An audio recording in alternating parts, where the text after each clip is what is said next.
entertainment. I'll be catching you tomorrow. Have a wonderful Ash Wednesday. Stay with us. Sunrise continues after these messages.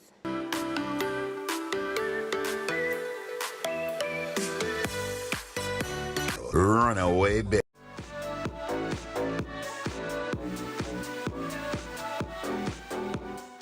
Welcome to a Man's World discussion. Today's Man's World looks at men in entertainment, their tremendous contribution, and the evolution of our music. Let's welcome Dr. Dennis Howard, ethnomusicologist and managing director of the Institute of Cultural Policy and Innovation, and Cleavie Brownie, veteran music producer, to discuss this great topic as we celebrate what? Not only Black History, but, Reggae Month here in Jamaica. Welcome, gentlemen. Thank you for having us. It's a pleasure. Let's talk a little bit about the evolution of reggae music and its cultural significance to this great nation. We'll start with you, Dr. Howard. Well, reggae music, when we talk about reggae music, sometimes we kind of, lump all Jamaican popular music into one. But for the purposes of this interview, I'd just love to focus on reggae, the genre itself. Yes. And so reggae is basically from a lineage which started with Menta music, then went on to Jamaican R&B music, and then it went to ska, rocksteady, and emerged into reggae music. But the great thing about reggae music is that it, from my perspective, it is the most enduring genre of Jamaican music, and it's the most dominant genre that is identified with Jamaica. Yes. And so it is all. I think reggae is special in terms of popular genres worldwide because it's one of the genres that is as relevant now as it was when it emerged in the late 1960s. Very few genres anywhere in the world can boast that they have a strong presence in terms of popularity and pop music and popular music scenes, like reggae, which is about almost close to 50 years old. And Mr. Brownie, reggae music created an understanding of the Jamaican lifestyle all over the world. Can you elaborate a little bit more on that based on what Dr. Howard has said previously? Reggae music, I would say that reggae is somewhat a melting pot of influences where we are located geographically on the globe. In the early days, we could use shortwave radio and pick up tuba, pick up music from the US, the access of Jamaicans traveling to the UK and the US and so on. I recall my father used to take home the top 20 hits from the US. And we found a lot of cover versions, and we had a high standard which we would emulate. And instead of sifting through the good, the bad, and the indifferent, we could have access to the hits out of the US and listen to the standards of the vocalization, where we, many of our artists weren't trained formally. You could at least listen to the style, listen to the diction, and the impact, I would say, it impacted us and helped to improve on our standards and set a hurdle for us in terms of standards. And sooner or later, we started busting their charts, which showed that we did have the talent, raw talent. And in many cases, that raw talent actually created a uniqueness, to our sound. Artists like Horace, Andy, they had a unique sound. Burning Spear, unique sound. And that difference also, I believe, is like you stick out like a sore thumb. That big difference, you can sound just like the other R&B artists, but you like the R&B artists, you would be able to phrase and so on. But in addition to that, there was a unique Jamaicanness to the sound. Yeah. Dr. Howard, they say that popular music constitutes a social problem. Does reggae music fall into that category or under that umbrella at all? Absolutely. When we talk about popular culture, we always talk about the marginalized and the poor. And from an international perspective, we're talking about the other. So reggae music is in a long tradition of African expression of the creative intellect and imagination because of the kind of oppression and hardship that they went through because of the slave trade, slavery, and the kind of colonial oppression that the majority of Caribbean people had to go through. So it was through our creativity that we kind of lessened some of the trauma that we experienced. And so it was through creative manifestation of religion and also music, dance, expression, mores, behavior, all of these things. We reached to the point where we started to reflect on the oppression and the sufferation that we suffered, and we did it through the music and reggae. It is kind of amazing that the reggae music and Jamaican popular music emphasized that aspect. And I think it is because of the consciousness of Marcus Garvey and also the consciousness of Rastafari, which was a kind of anti-colonial movement or a post-colonial movement that resisted the kind of white supremacy doctrine that was evident in Jamaica. And so, yes, it is about protest music. But sometimes what we do is to kind of straitjacket reggae and Jamaican music and want to put it in just that kind of frame.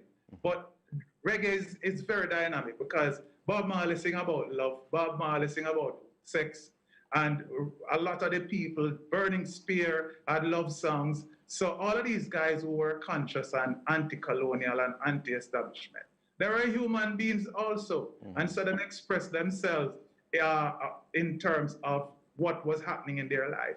So this was part of the politics of language itself, dominating force in society. Absolutely. It's almost, reggae is like, as most Jamaican music, because sometimes we tend to believe that reggae was the first anti-protest or anti-established music. The first one was Mento, Mento was the first one to talk about colonialism. Mento was the first one to talk about Selassie. Mento was the first one to talk about social inequity. And also there was a body side, the double entendre side of Mento, because the music is always dynamic. And it expresses all aspects of our humanity and our existence. Mr. Brownie, it was also about liberation. Can you speak to the whole issue of reggae as revolutionary? As revolutionary. Yes. I don't really like to touch on that, but Bob Marley, for one, I mean, he stood for peace in war. For instance, a song called War. He did say what was required to end that war, until the philosophy that holds one race superior, another inferior. Those things, I call it the racism, which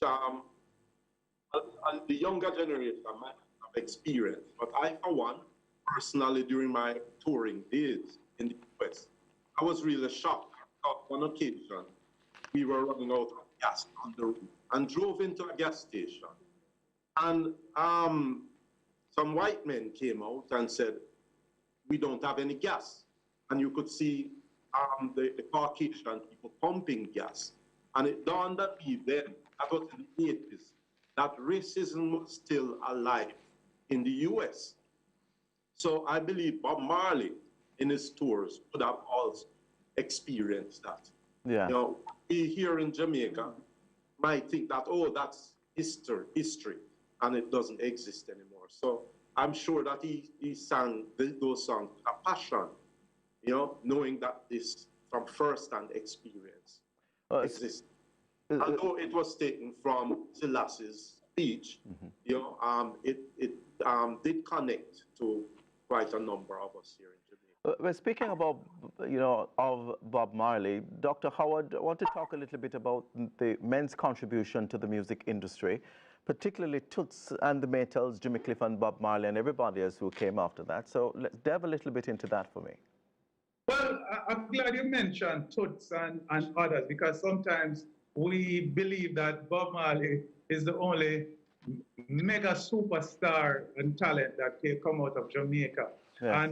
And Cleveland even mentioned one that is overlooked a lot, Horace Andy. Horace Andy is an incredible talent and a unique talent who is known internationally and well respected. I, for one, believe that the greatest talent out of Jamaica in terms of popular music is considered. Yes. I idolize him. I was happy to have known him and to speak to him, just like how I'm happy to have known. To know Cleveland Brownie as a genius in the music, and I can call him one of my friends.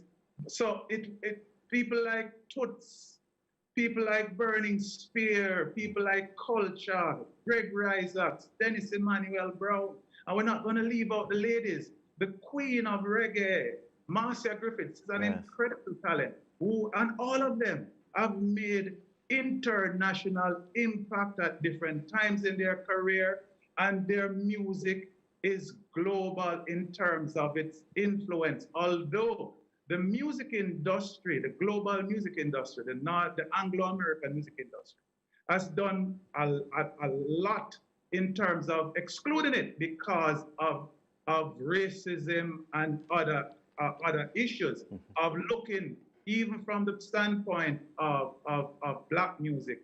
Our music is always marginalized. And so it is incredible that a music out of an island, and at the time when some of the greatest music was being produced, we were about 1.5 million in terms of population, yet we created this great music and had so many great talent. It is and the volume of work. Yeah. Listen, it's not because Cleavie is here. Cleavie is one of the persons who have probably played and produced some more hits than you collectively you put some of the great producers in America and Britain. And sometimes people don't even know the kind of work that Cleavie has done. They know him for Steely and Cleavie in terms of the dancehall stuff.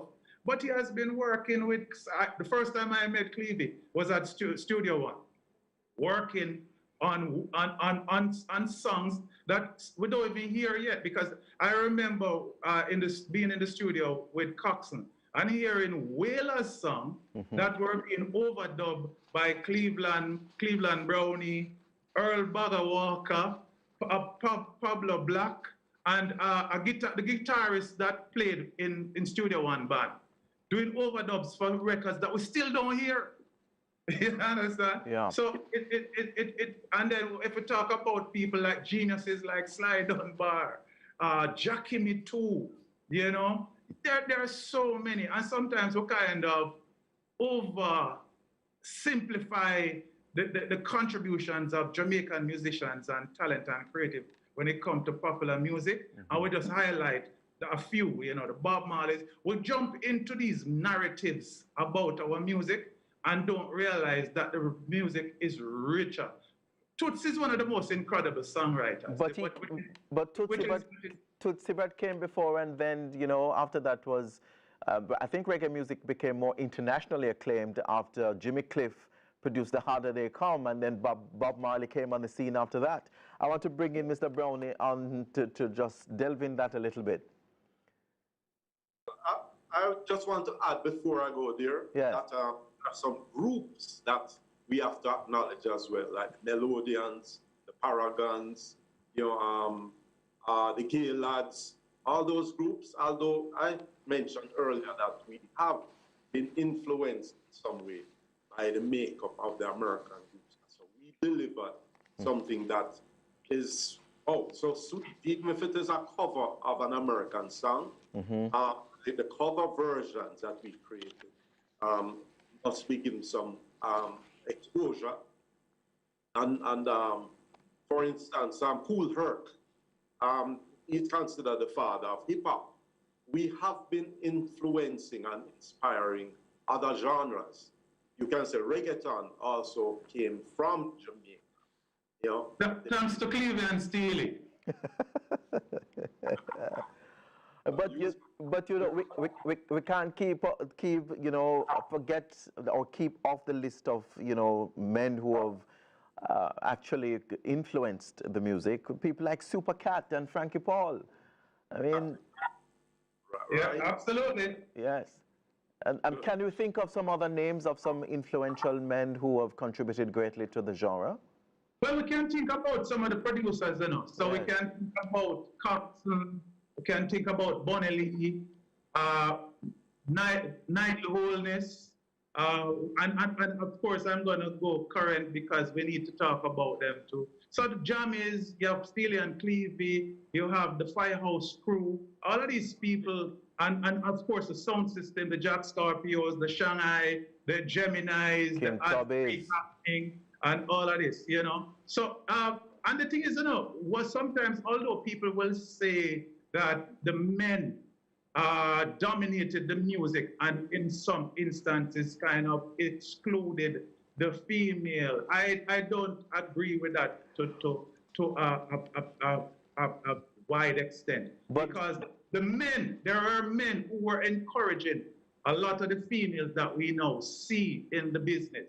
And while there were a lot of females went through some rough patches trying to get into the music industry, there were other men who encouraged women and worked with a lot of women, Harry J and Sheila Hilton is one example. And Coxon and the amount of females that he encouraged. So we won't leave, although we're talking about men, I don't want us to leave out the female and the kind of contribution. Mr. Pottinger, supporting Sonia Pottinger to come into the business and for her to be one of the outstanding foundation producers in the business. But even though they were instrumental in actually helping women to, grow in the business, I mean, it was not without controversy that some of them also use women, it is considered to be a little degrading to women. I mean, songs like what Yellow Man did sing about girls can't do what the guys do and still be a lady, and if I may be permitted to say the T-jump word, but I can't say it because of the Broadcasting Commission.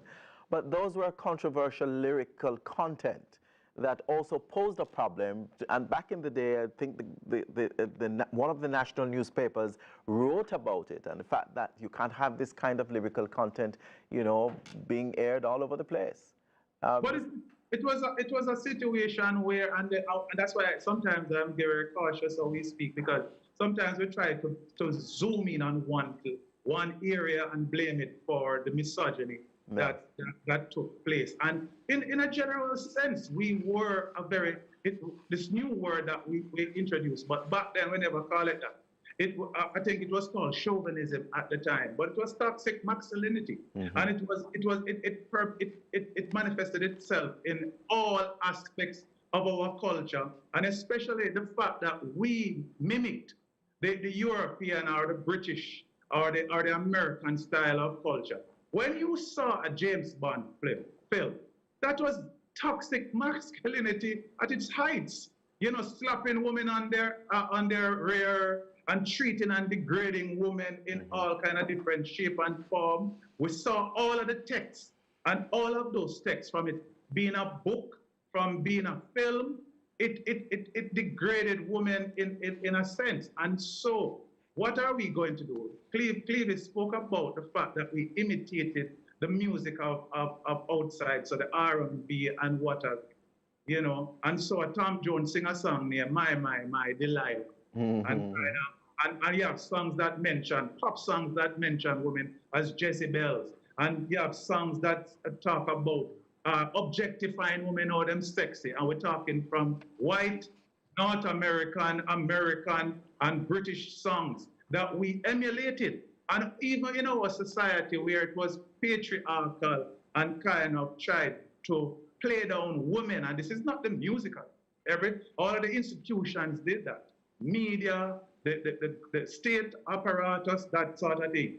And so it is going to be reflected in the music. Yeah. And so to basically say, okay, cherry pick a yellow man or any other Jamaican artist and say, you know, that they were misogynistic and objectified women. It was a situation. Bob Marley have a song name, you know. The Wheelers have a song name. Come rub it from my belly like guava jelly. What do you think he's talking? Yes. I want to bring in Cleavie into the conversation as we talk a little bit about where reggae music is today and, you know, who has been the greatest influencer of all time in terms of the genre.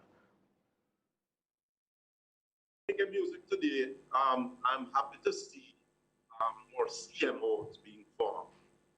CMOs like Jams, Jacob, and Revive JF, which is a good sign. When you compare the ratio of males to females active in the industry in the early days, you can clearly see even Jams as a body representing the label owners, the producers, essentially. We have about 1,232 members, of which 44 are females. It's about 3.5% of the total number of producers are now females. Back in the day, it's just Sonia Pottinger was the main one, and a few others maybe. You know, I can't even call the names now. But that is showing some growth on the part of the females, which will allow for their thoughts to be promoted. Yes. You know, which should allow for more females to be recorded, because there was a feeling that the male producers were not producing the females. Yeah. Dr. Howard, who is the greatest male reggae artist of all time? It's a very subjective question. Very subjective. I can't take away from the contribution of Bob Marley, but I also, in terms of talent and influence, Tootsie Bert is there for me. Jimmy Cliff is also there because of his influence and the body of work that he has done. So for me, I would, and then again, in terms of vocal, he might not have been as successful as the others in terms of international success, but Dennis Brown is iconic. So I would don't forget Peter Tosh as well. In that same stratosphere. Yeah. And Mr. Brownie, what advice would you give to upcoming artists in the business? Learn music, because that's it. And I'd say learn the business also. And the business, right. But if you're going to be delivering music, learn music, and don't rely on technology to make you sound good. All right. Also, the songs you write. If you are a composer and author, you must think global, you know, to be successful. You cannot think of delivering just to our own people, because we are not selling from Jamaica. You know, many of the platforms for streaming are just not available here. So if you want to be successful, think global. Okay, absolutely. Well, thank you, gentlemen, for your participation in this discussion. Thank you, Dr. Dennis Howard, ethnomusicologist and managing director of the Institute of Cultural Policy and Innovation, and Cleveland Brownie, veteran music producer, for joining us this morning on this discussion, very topical during the Reggae Month, February. We have much more to come on Sunrise after these messages.